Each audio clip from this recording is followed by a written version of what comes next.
Now, me personally, if I had to choose between the two, if I had to choose between capturing a powerful moment or having the perfect composition and lighting, I'm going to go for the moment because technology getting so good that you can recover bad settings, but you can't reenact that same moment. I It, think you need to highlight more in a little more detail about when you're saying the bad settings and give a little more like if to. your ISO is cranked up real high and you're like grain, if you got it like I don't know 12,000, depending on what kind of camera you're using, but you're getting a lot of noise because your ISO is real high.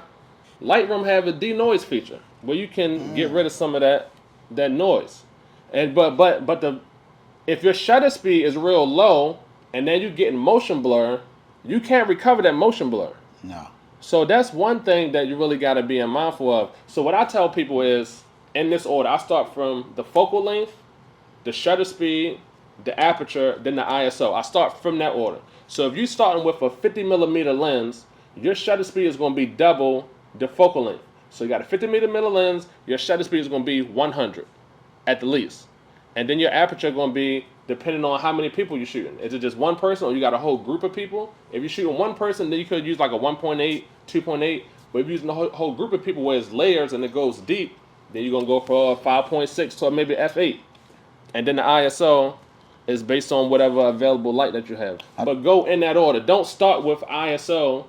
You going outside and you got your ISO cranked to 4,000. We outside. We got plenty sunshine. We don't need fake ISO light. But that's why they've got to go check out your video that's talking about outside shooting, ISO settings. They cannot miss out on the opportunity of getting those information that's giving you shutter speed, ISO. He has all that stuff available for you. That's a good plug, Ron. I You appreciate that. got to have that, or you're going to be lost. You're not going to even know how to go from point A to point C, not B. You got a lot of changes when you go from inside to outside. You got to go from one extreme to another, and you got to be able to know how to get it. They can't do that without the basic fundamentals The from your basic class. fundamentals. You gotta walk before you run. You gotta crawl before you walk. Yeah. It gotta do in order. You can't skip the steps.